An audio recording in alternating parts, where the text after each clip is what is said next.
todos. É bom estarmos juntos novamente. Já percorremos aqui algum trajeto, já percorremos e reconhecemos e relembramos alguns dos personagens verídicos da Bíblia e queremos dar-vos as boas-vindas àqueles que estão no Zoom e que conseguimos ver os vossos rostos, e é muito bom. Cumprimentamos também aqueles que nos acompanham através do YouTube e oramos para que possamos ter realmente um bom momento de partilha e possamos aproveitar bem este momento de oração e da leitura da Bíblia. E agora vamos dar louvor ao nosso Deus com o hino Pomba do Amor.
Contar que na minha vida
Vamos então agora orar.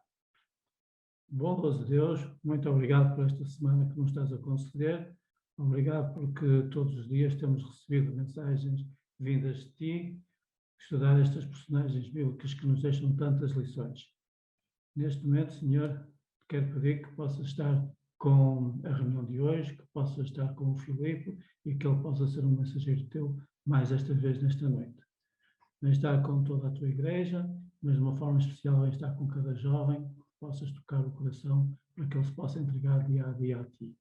Que nós nos possamos preparar para estar em breve contigo. Dirige-nos e guarda-nos, é o que te peço e agradeço por tudo, em nome de Jesus. Amém.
Muito boa noite para todos.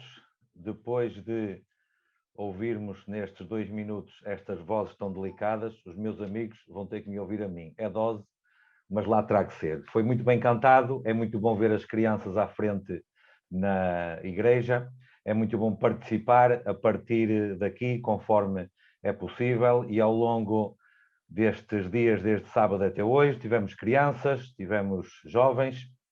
Assim é que está bem, assim é que deve ser. Oxalá a Igreja de Canelas, como acontece há muitos e muitos anos, continue a colocar as suas crianças, os seus juvenis, adolescentes, os seus jovens à frente, não apenas a cantar, mas olhem, até, como já vimos durante esta semana, a apresentar as reuniões da Igreja por videoconferência, neste caso da Semana de Oração, seja lá por que motivo for. Repetindo, é muito bom ver as crianças e os jovens colocados à frente. Ainda há algumas semanas atrás eu comentava, estamos todos ansiosos por voltar a ter as crianças na sala principal da igreja a cada sábado para assistir a um programa infantil do 13º sábado, coisa que já não temos há mais de um ano. Se Deus quiser, teremos em breve. Muito bem, como diziam a Raquel e o Daniel, nós já tivemos um percurso esta semana. Hoje vamos para o nosso 6º tema e hoje nós vamos falar acerca de Gideão. Não é um personagem desconhecido de todo, bem pelo contrário, não é alguém que fique lá no anonimato. Vários episódios da sua vida são motivo dos manuais de escola sabatina de crianças, de jovens, porventura também de adultos, de memória não me estou a lembrar agora, mas eventualmente terá acontecido. E então, tal como aconteceu nos dias anteriores, gostaria que lêssemos alguns versículos que falam sobre partes da vida deste personagem, no caso Gideão. Hoje também veremos alguns comentários de Ellen White que me parecem muito, muito valiosos para contribuir, para sermos inspirados e para percebermos que lições é que podemos extrair da vida de Gideão. Vamos fazer aqui, em primeiro lugar, um contexto no qual gostaria que refletíssemos um pouco acerca do momento em que aparece Gideão. Claro que, a partir de Adão e Eva até aos dias de hoje, há um fluxo na história que a Bíblia acompanha. E às vezes acompanha geração a seguir a geração, outras vezes dá um salto de alguns anos ou alguns séculos. Por exemplo, entre o período do final da redação do Velho Testamento e a chegada de Cristo aqui à Terra, nós temos um silêncio dos profetas, temos um silêncio que não sabemos o que é que terá acontecido nesses mais ou menos 4 séculos com a Igreja. E, portanto, há diferentes contextos na Sagrada Escritura. No caso de Gideão, nós temos um contexto imediatamente anterior. Nós podemos encontrar isso no livro de Juízes, claro que já sei que tem a vossa Bíblia mesmo aí à frente, no livro de Juízes e no capítulo 2, e nós podemos começar a ler, por exemplo, o versículo 8. Juízes 2, 8. Faleceu, porém, Josué, filho de Num, servo do Senhor, com a idade de 110 anos. É fácil nós localizarmos quando é que aparece Josué na história, principalmente a seguir à morte de Moisés. Claro que ele já estava lá antes, desde logo, quando foram enviados aqueles 12 espias para vasculhar Canaã e para trazerem um relatório. Mas Josué entra para o palco, não é? Entra como personagem central a partir da morte de Moisés. E então ele vai liderar o povo. E agora temos aqui um momento em que Josué também desaparece. E vemos no versículo 8, portanto, que com 110 anos Josué faleceu. Versículo 11. Versículo 11. Então fizeram os filhos de Israel o que era mau aos olhos do Senhor e serviram aos Baalins. O que é que está a acontecer aqui? Nós viemos de um grande líder, de um grande pastor que foi Moisés, e quando digo pastor, não apenas de ovelhas, animais, mas de ovelhas espirituais, como é evidente. Depois ele é sucedido na liderança do povo por Josué, também um líder destacadíssimo. E depois, quando Josué sai de cena, logo a seguir, a Bíblia diz que os filhos de Israel, portanto, a Igreja, o povo de Deus, fez o que era mau aos olhos do Senhor e serviram aos Baalins, portanto, a Baal. Vamos avançar um pouco 2 versículos. Versículo 13.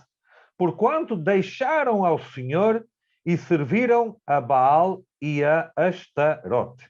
Versículo 14. Por isso, a ira do Senhor se acendeu contra Israel e os entregou na mão dos expoliadores que os despojaram, e os entregou na mão dos seus inimigos ao redor, e não puderam mais resistir diante dos seus inimigos. Faço uma pausa e vamos já continuar a perceber o contexto pré-Gideão.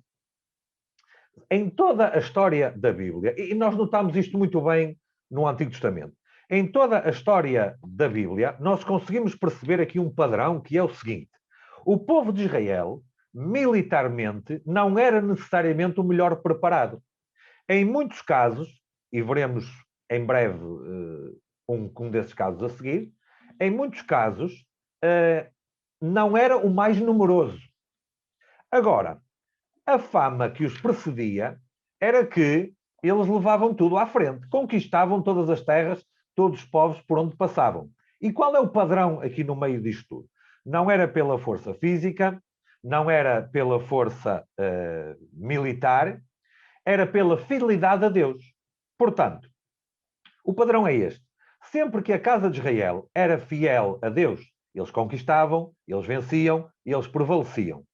Quando, pelo contrário, e vou usar uma expressão de um versículo que nós já lemos, quando eles faziam o que era mau aos olhos do Senhor, eles perdiam, eles eram conquistados, eles eram despojados. E o que nos permite perceber isto é um único fator: fidelidade a Deus. Quando eram fiéis, prevaleciam. Quando não eram, aí o Senhor os deixava à mercê das suas próprias escolhas. Porque se eles não queriam ser fiéis ao Senhor, o Senhor não os ia obrigar a isso, como é evidente, e eles ficavam entregues a si mesmos, por assim dizer. Juízes, versículo 20 do capítulo 2. Por isso, estamos a avançar, não é? Por isso, a ira do Senhor se acendeu contra Israel, novamente, e disse: porquanto este povo transgrediu a minha aliança, que tinha ordenado a seus pais, e não deram ouvidos à minha voz. Tampouco desapossarei mais diante deles a nenhuma das nações que Josué deixou quando morreu. Havia aqui uma oscilação. Às vezes o povo prevalecia, outras vezes não conseguia, o que acontecia, o que estava por trás de tudo, era sempre essa fidelidade que eles tinham para com Deus, ou não é? Mas nós já estamos a ver 3 versículos diferentes em que Deus olha para o povo e tem queixas para com esse povo, para com o comportamento. Agora, versículo 5 do capítulo 3. Versículo 5 do capítulo 3. Habitando, pois, os filhos de Israel no meio dos cananeus, dos heteus, dos amorreus e perizeus, e heveus e jebuseus, tomaram de suas filhas para si por mulheres, e deram as suas filhas aos filhos deles, e serviram aos seus deuses. Esta era normalmente uma estratégia do inimigo de Deus para corromper a Igreja do Senhor, para corromper a casa de Israel. E não era algo novo. Não vamos abrir agora, eu vou apenas citar, mas em Gênesis, no capítulo 6 e no versículo 2, portanto, bem lá no início, não é? E isto já acontecia até antes de Noé, diz que os filhos de Deus tomaram das filhas dos homens. E o resultado não foi bom. E aqui, neste tempo, pós-Moisés e pós-Josué, está a acontecer a mesma coisa.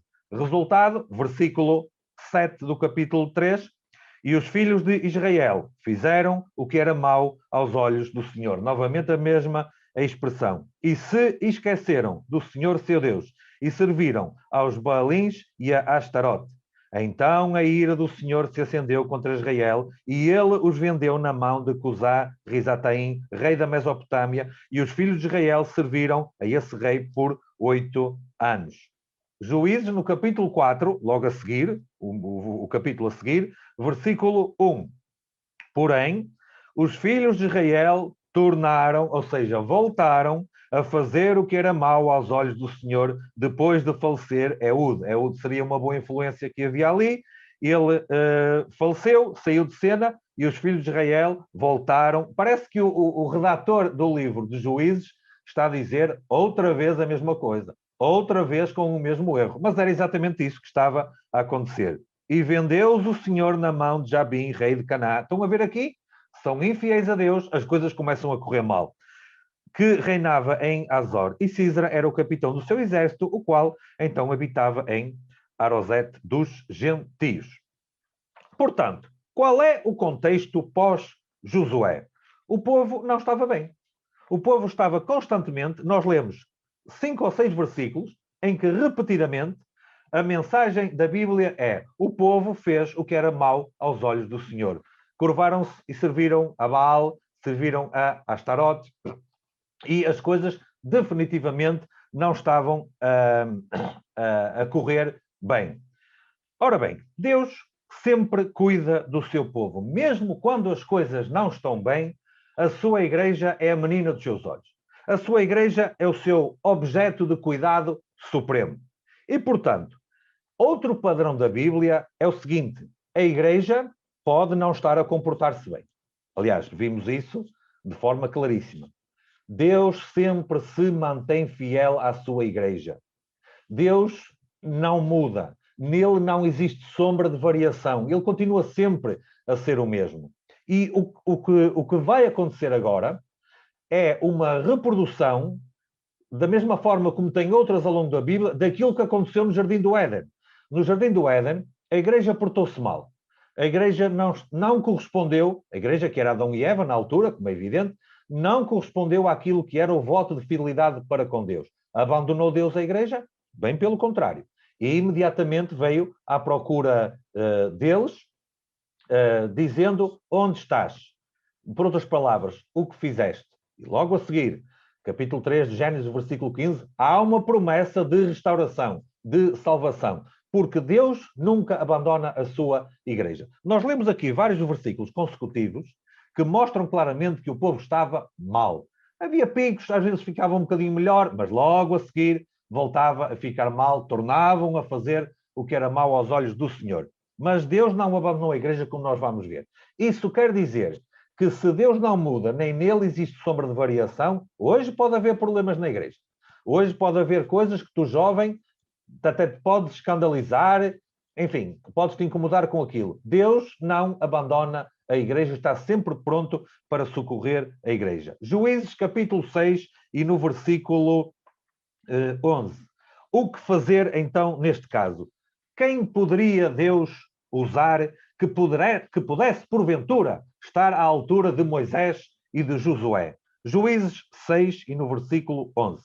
Então o anjo do Senhor veio e assentou-se debaixo do carvalho que está em Ofra, que pertencia a Joás, o abiezerita, e Gideão, seu filho, estava malhando o trigo no lagar para o salvar dos midianitas.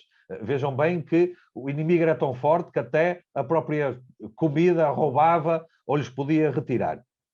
Então o anjo do Senhor lhe apareceu e lhe disse: o Senhor é contigo, homem valoroso. Olha, temos aqui uma primeira boa notícia. O povo até podia estar mal, podia estar a fazer o que era errado aos olhos de Deus, como já vimos. Ainda assim, Deus consegue encontrar homens valorosos no meio do povo, no meio da igreja. Nunca há um momento na história da igreja em que esteja tudo perdido. Nunca há. Um exemplo muito simples.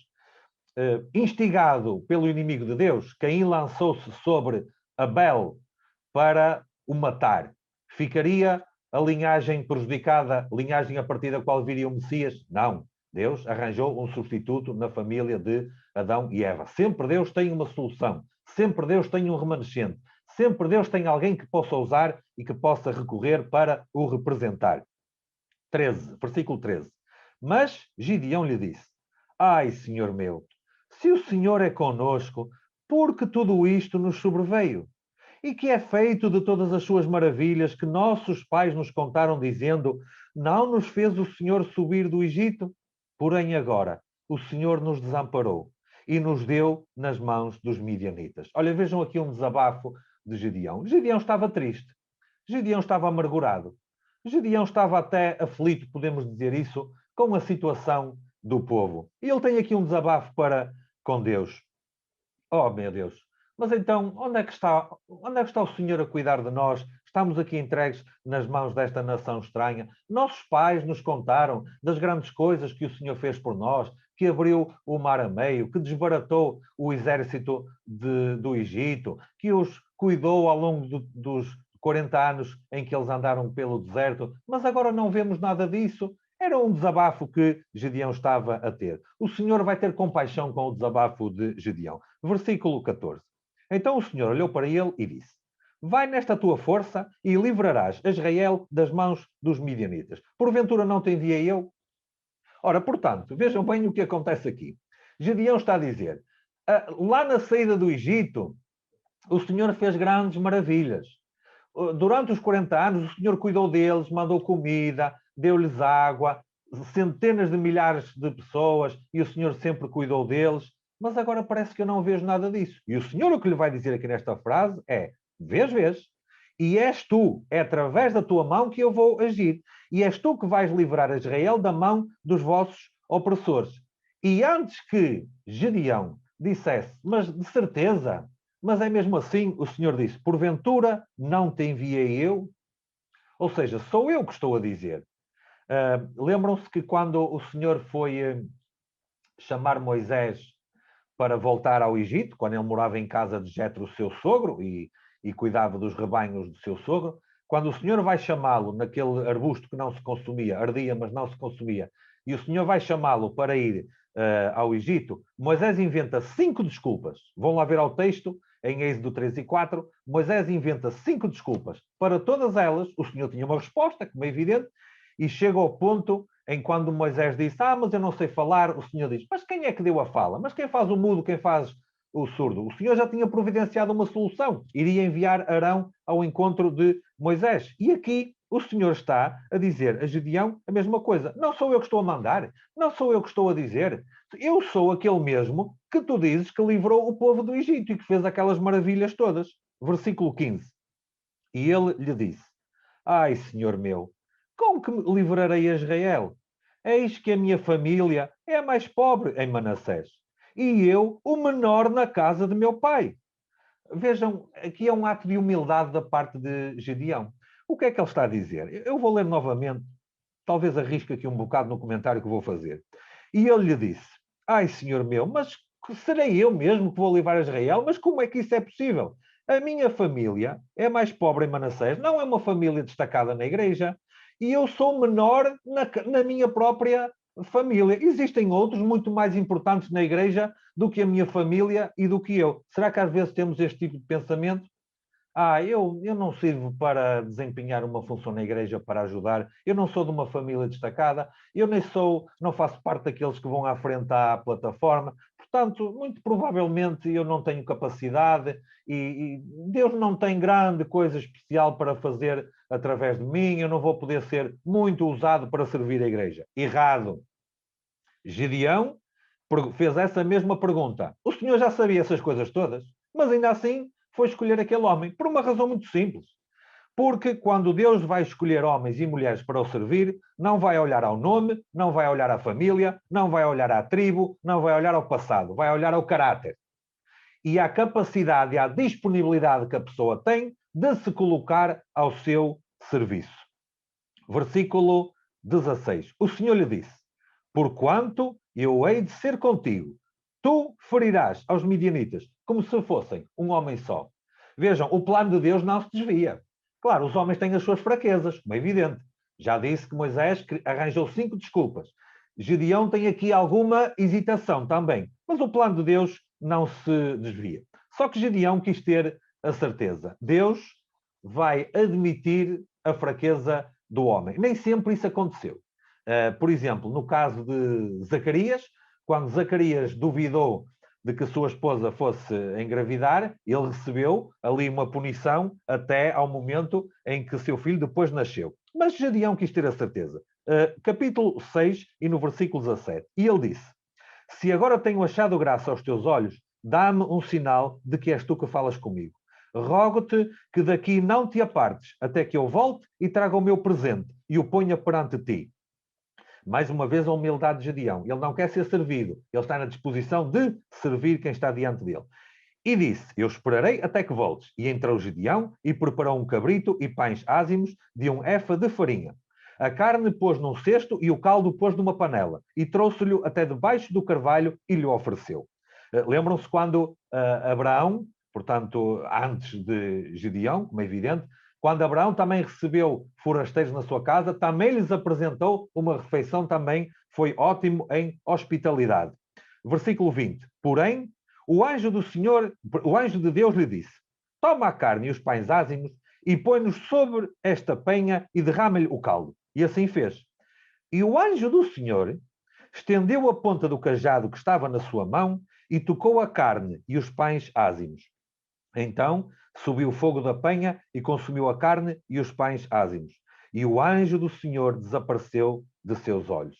Então viu, 22, então viu Gideão que era o anjo do Senhor. Normalmente esta expressão anjo do Senhor refere-se à pessoa de Jesus. E disse: ah, Senhor meu Deus, pois vi o anjo do Senhor face a face. Porém o Senhor lhe disse: paz seja contigo. Não temas e não morrerás. Então Gideão edificou ali um altar ao Senhor e chamou-lhe o Senhor é paz, que até ao dia de hoje ainda está em Ofra dos Abiezeritas. Então Gideão pede ali um sinal e o Senhor aceita aquela oferta dele, e o facto de ter subido o fogo da penha era um sinal de aceitação da oferta de Gideão. Então Deus vai escolher este homem que se achava até certo ponto incapaz, porque ele não era de uma linhagem famosa, ou alguém que naturalmente o povo escolheria, mas agora vou dar outro exemplo. Quando Samuel foi à casa de Jessé para, sob ordem de Deus, escolher o novo rei, Jessé tinha muitos filhos. E o que é que Samuel fez? Samuel fez um raciocínio humano, começou a escolher pelo mais velho. E quando Deus lhe disse que não era esse, passou para o segundo. E quando Deus lhe disse que não era esse, passou para o terceiro. Até que finalmente Deus vai escolher o último, aquele que seria a última, e foi a última opção de Samuel. Porque Deus vê o caráter, Deus vê o coração e não vê a aparência conforme os homens veem. Agora vamos ler alguns comentários que Ellen White faz acerca deste episódio em que Gideão aparece aqui. Em Patriarcas e Profetas, na página 401, a irmã White diz assim, para nosso esclarecimento e para percebermos melhor. A Gideão veio o chamado divino para libertar seu povo. Estava ocupado na ocasião a trilhar o trigo. Uma pequena quantidade deste cereal fora escondida, e não ousando ele batê-lo na eira comum, recorrera a um lugar próximo do lagar, pois estando ainda longe o tempo do amadurecimento das uvas, pouca observação se dava agora às vinhas.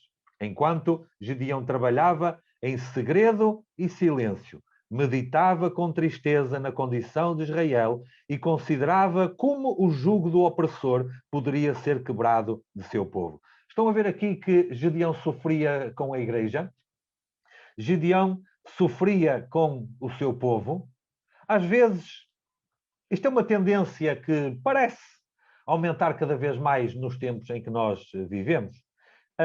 Alguns entre nós, quando veem problemas dentro da igreja, que são facilmente identificáveis e detectáveis, e coisas até por vezes mesmo que nos deviam fazer atormentar e afligir seriamente, parece que se acham a si mesmos num patamar de superioridade e tomam atitudes como ou abandonar a igreja, ou abandonar os irmãos, porque, enfim, não se querem macular, não se querem manchar com a corrupção vigente, porventura, porque se acharão demasiado santos para conviver com os pecadores que estão dentro da igreja.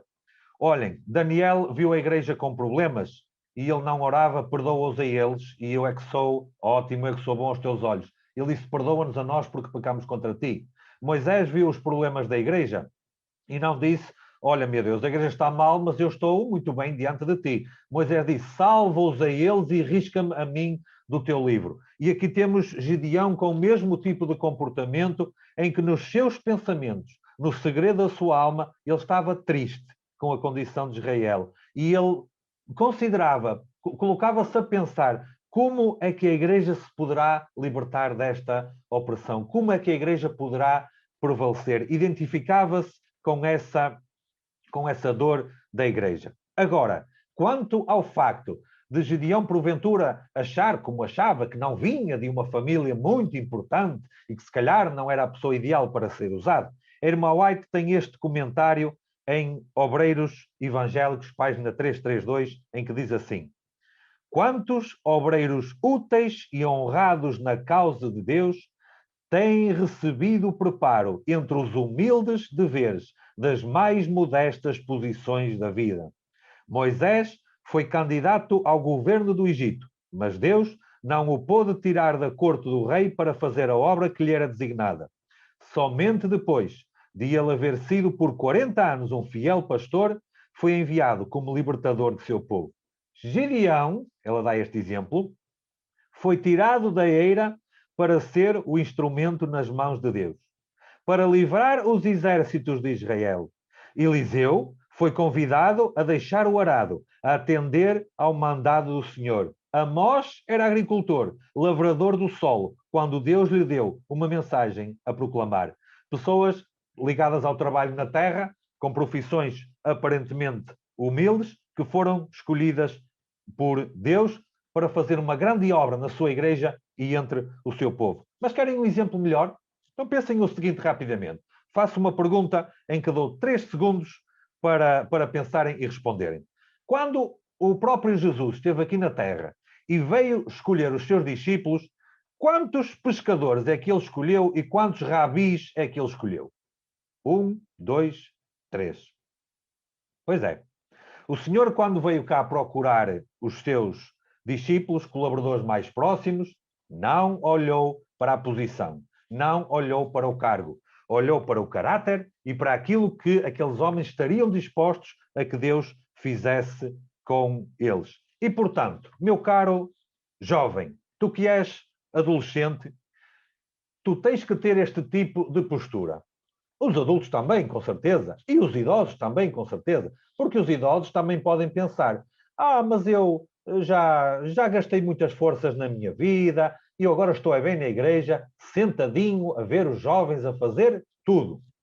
Olhem, Deus não vai à procura de quem se acha muito capaz, Deus não vai à procura de quem vai muitas vezes à frente na igreja, Deus não vai necessariamente à procura daqueles irmãos que são convidados pelas outras igrejas para apresentar uma semana de oração. Deus vai à procura de qualquer um, em qualquer condição, que se disponibilize com aquilo que tem na mão. Quando foi para fazer a multiplicação dos pães, para alimentar centenas e centenas de pessoas, apareceu lá um jovenzinho que tinha pouca comida, aquilo mal dava para ele. Mas o que ele tinha, ele entregou. E o pouco que ele entregou, o Senhor transformou em muito para alimentar aquela multidão. E então, se tu estás na igreja e se tu queres verdadeiramente, de tua vontade, de tua decisão, fazer algo para contribuir para a igreja, para ajudar a igreja, seja grande, seja pequeno, achas... Uma pergunta muito simples. A quem será... É uma pergunta provocatória ou provocadora. A quem será que Deus dá mais valor? Àquele irmão pastor ou ancião que faz uma brilhante pregação ou àquele irmão que pega no saco das ofertas para em 3 minutos ou 2 recolher as ofertas diante da congregação? Qual é a resposta que tu achas correta? A resposta é muito simples. Deus dá mais valor àquele que faz tudo conforme a vontade do seu coração, conforme o melhor que tem para entregar, conforme o melhor da sua capacidade, conforme a maior alegria que pode dispor por servir na igreja. Nós sabemos o nome do pastor, nós sabemos o nome dos anciãos, nós sabemos o nome dos pregadores, nós sabemos o nome da direção de jovens que organiza os programas na igreja. Se calhar em muitas igrejas a maioria dos irmãos não sabe o nome da irmã ou das irmãs que limpam a igreja à sexta-feira para estar tudo impecável no sábado. Achas que Deus não dá valor ao trabalho que essa irmã faz? Achas que Deus não lhe dá valor só porque é um trabalho anónimo e não é visível? Não lhe dá o devido crédito quando essa irmã se entrega de coração a fazer aquilo que está na sua mão para ajudar a igreja?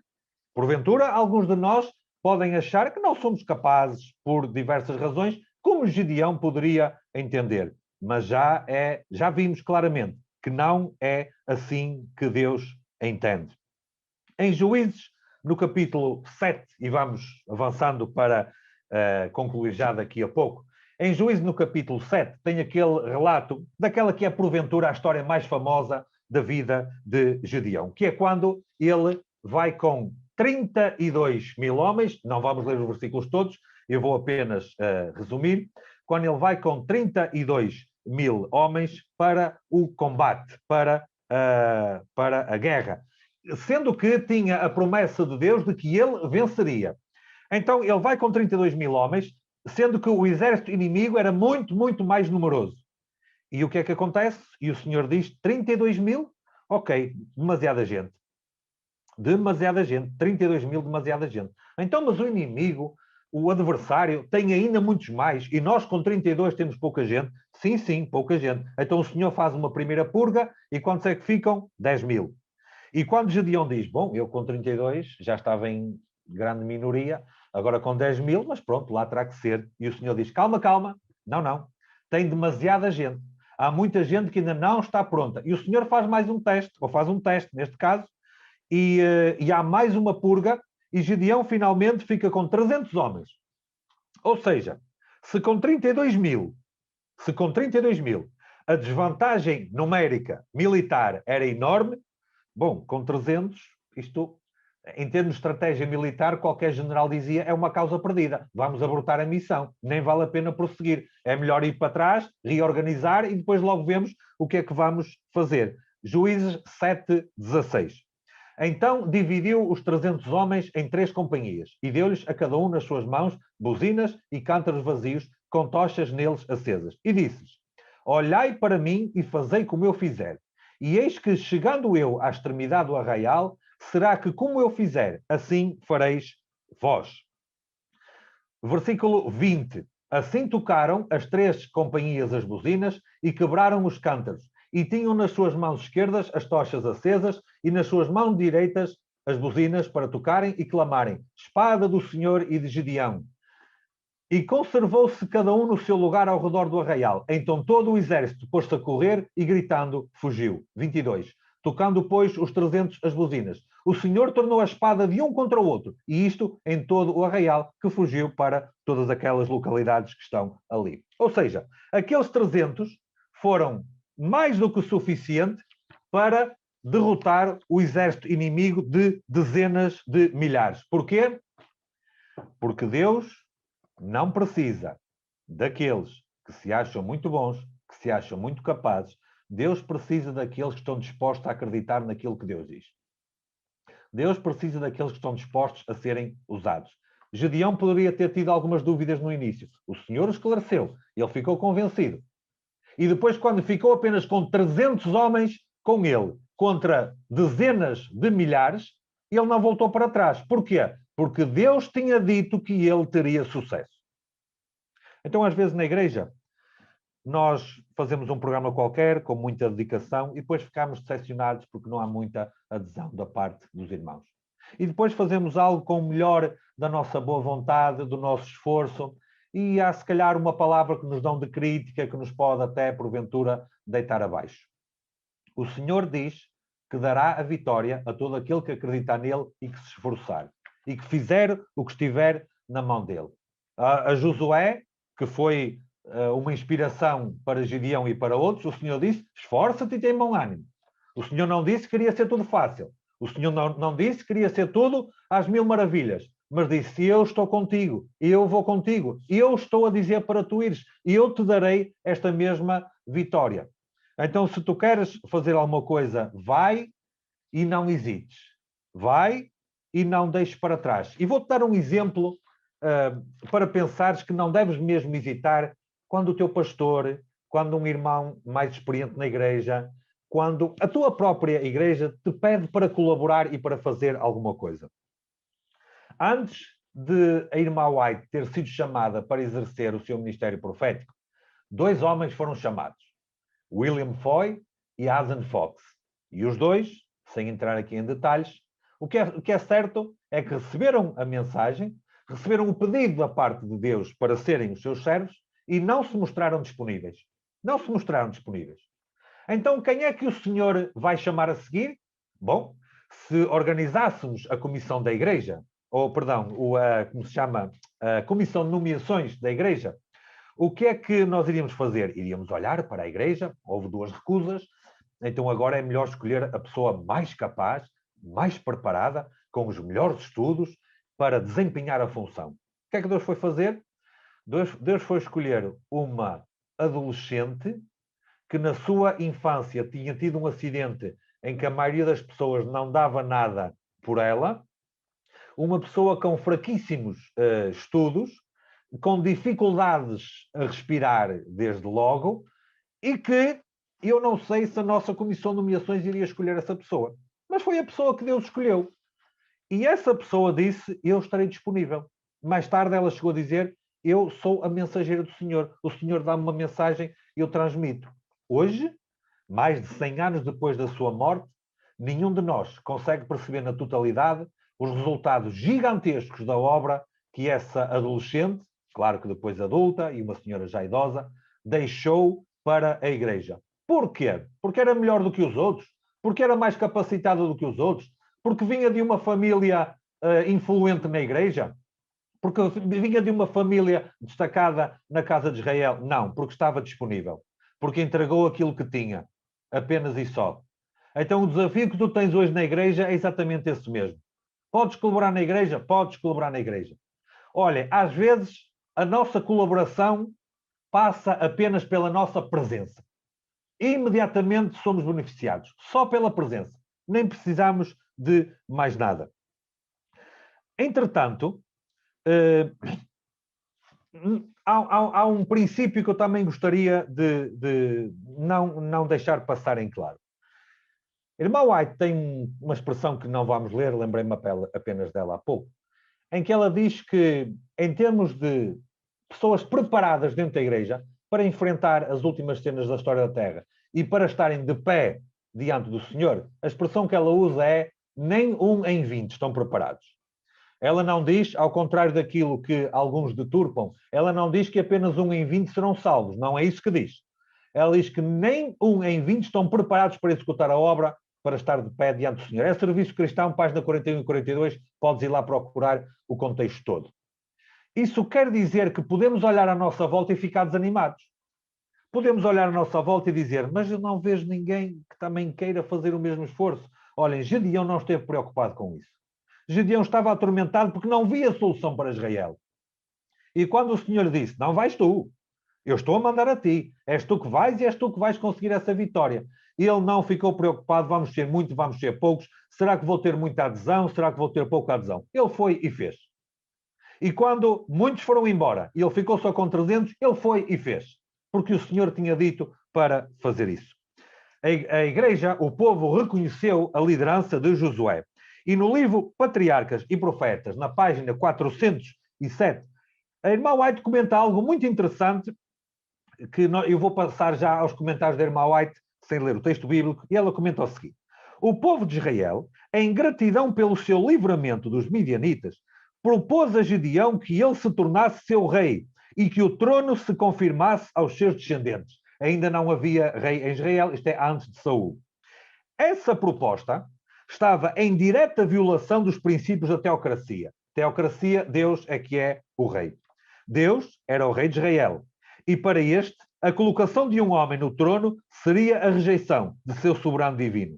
Gedeão reconheceu este facto. Sua resposta mostra quão verdadeiros e nobres eram os seus intuitos. Sobre vós eu não dominarei, declarou ele. Nem tampouco meu filho sobre vós dominará. O Senhor sobre vós dominará. Vejam o que é que Gedeão está a dizer aqui. Foi reconhecido como um grande líder, como uma conquista que se deve à liderança dele. Ainda assim, ele não quis ser rei sobre a igreja. Ele não quis, deixem-me dizer de outra maneira, não quis mandar mais do que todos os outros. Ele queria apenas fazer parte e reconhecia que se existe alguém que manda na igreja, Deus é que manda na igreja. E a irmã White diz que, na verdade, isto era uma demonstração de quão nobres e verdadeiras eram as suas intenções, apenas de colaborar, apenas dar o melhor para a igreja. Gedeão foi, sem dúvida, um grande exemplo que nós devemos seguir. Contudo, Eu não queria deixar de ler mais um comentário da irmã White. Porquê? Porque devemos estar muito, muito, muito atentos à nossa própria condição. Depois de tudo isto, depois de Gedeão chegar a um ponto de cumprir com a missão que Deus lhe deu, de ser tão considerado e reconhecido pelo povo que o queriam colocar como rei, dos versículos 24 a 27 do capítulo 8, algo não corre bem. E eu vou ler mais uma vez diretamente os comentários que a irmã White faz àquilo que não corre bem para nós percebermos. Patriarcas e Profetas, página 407. Mas Gedeão caiu em outro erro que acarretou desgraça à sua casa e a todo o Israel. O perigo de inatividade que se segue a uma grande luta acha-se muitas vezes repleto de maiores perigos do que o tempo de conflito. A este perigo estava Gedeão agora exposto. Um espírito de inquietação o possuiu. Até ali, se contentara com realizar o que Deus lhe determinava. Ótimo! Mas agora, em vez de esperar guia divina, começou a fazer planos por si mesmo. Depois vão lá ler Juízes 8, 24 a 27, e ele fabricou um manto que serviu depois para idolatria. Concluindo o texto de irmã White, havendo os exércitos do Senhor ganho uma assinalada vitória, Satanás redobrara seus esforços para transtornar a obra de Deus. Assim, ideias e planos foram sugeridos à mente de Gedeão, pelos quais o povo de Israel se transviou. A sua própria casa se transviou. Depois vai lá ler. Porque é que não gostaria de terminar sem esta nota? Temos que, de facto, ter muito cuidado. Às vezes, o coração humano tem um grande inimigo, que é quando nos colocamos lá em cima. Ou quando alguém nos coloca lá em cima. A irmã White tem uma expressão que ela diz: nunca elogieis homem algum. Sabem qual é um grande perigo para um pregador? É quando à porta, à saída, nos cumprimentos, quando tínhamos, que agora não temos, alguém elogia de uma forma inapropriada o pregador. Porque nunca importa o mensageiro, o que importa é a mensagem. Nunca importa o missionário, o que importa é a missão. Gedeão teve um deslize, porventura um momento de exaltação. Não consultou a Deus, consultou-se a si mesmo. E acarretou desgraça para Israel e acarretou desgraça para a sua família. E, portanto, aqui temos um homem, e vou deixar com esta última frase, aqui temos um homem em que podemos ver duas vertentes. O melhor que ele poderia fazer e o pior que ele poderia fazer. Quando é que ele fez o melhor? Quando fez aquilo que Deus lhe mandou quando confiou no Senhor. Quando é que ele fez o pior? Quando ele foi na sua força, quando ele foi no seu entendimento, quando ele foi na sua decisão. Portanto, a conclusão é muito simples. Nós estamos seguros quando seguimos os conselhos de Deus. Nós corremos grande perigo quando vamos pela nossa própria sabedoria, quando não consultamos o Senhor até para as coisas simples da vida. Meu caro jovem, que Deus te dê a sabedoria e o entendimento para não fazeres nada sem consultar o Senhor. Pode ser através da Bíblia, através do Espírito de Profecia, leu mensagens aos jovens, por exemplo, várias vezes, se quiseres. Pode ser através dos teus pais, pode ser através do pastor, através de irmãos mais experientes da igreja, mas sempre procurando o conselho do Senhor, para não corrermos o risco de tropeçar, até mesmo quando estamos lá em cima. Que Deus te abençoe sempre nas tuas decisões.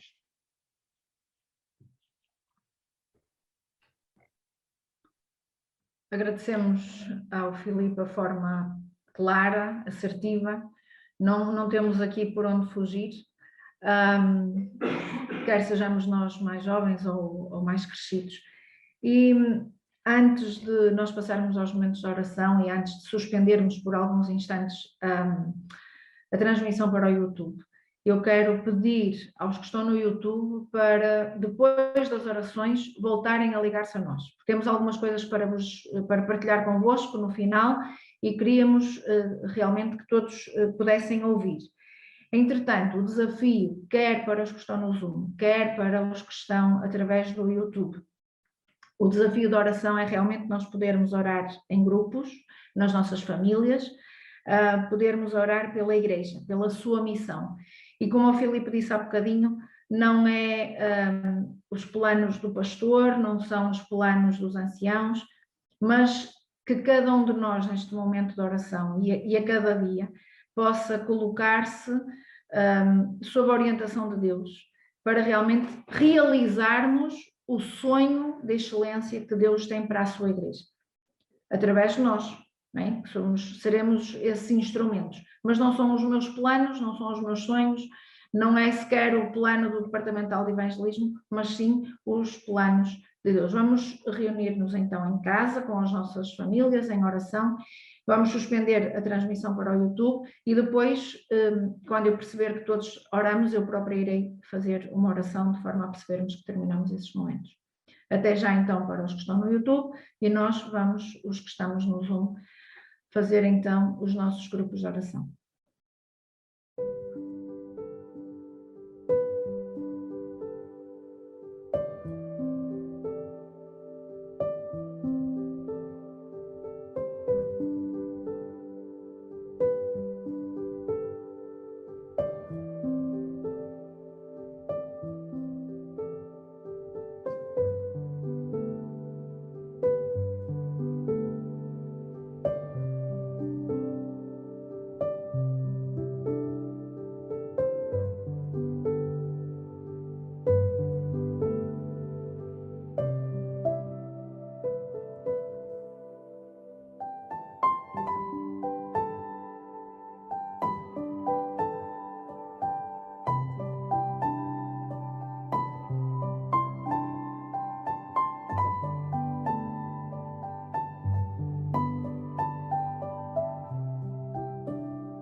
Boa noite a todos. Agora já de volta com a emissão no YouTube, vamos terminar cantando o hino Agradecer.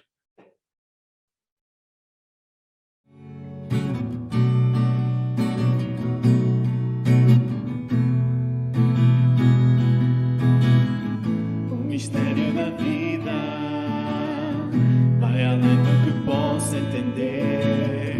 Cada novo milagre só em ti pode acontecer. No meu ser mais profundo procuro uma explicação.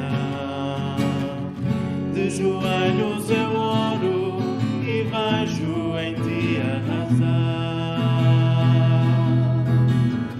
Nas escolhas que faço, os caminhos parecem iguais.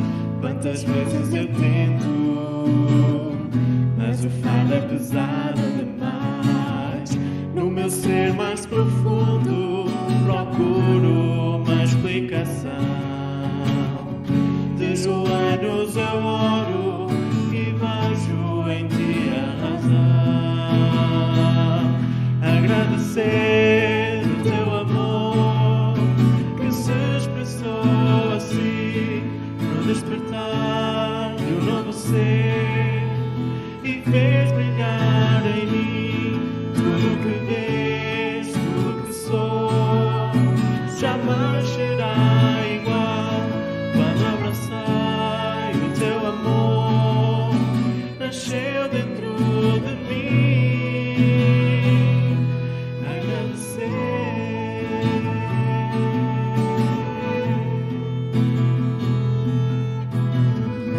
O mistério da vida vai além do que posso entender.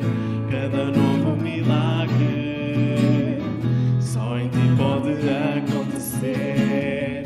No meu ser mais profundo procuro uma explicação. De joelhos eu oro e vejo em ti a razão.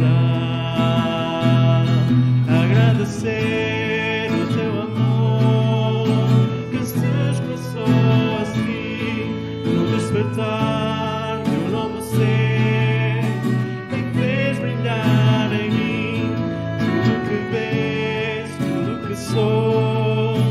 Jamais será igual quando abracei o teu amor. Nasceu dentro de mim. Agradecer.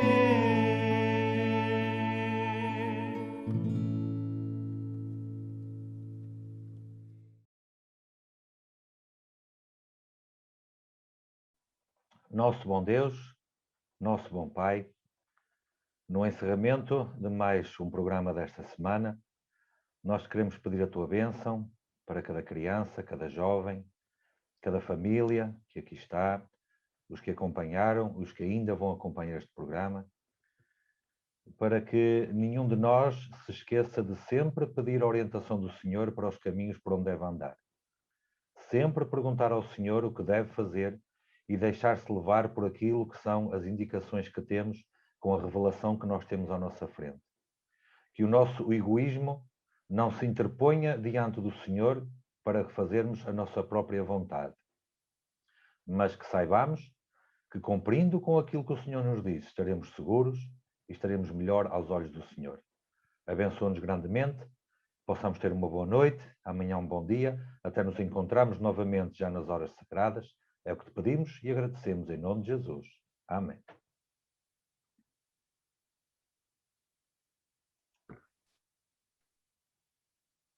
Marcamos novamente encontro para amanhã, mais um personagem.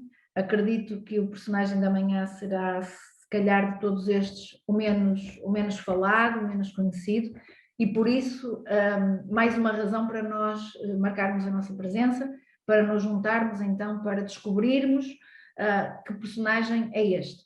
Marcamos encontro para amanhã às 20h30, amanhã, porque é sexta-feira, já será um bocadinho mais cedo, 20h30, e lembrar os papás que a Soja Kids começará às 19h30.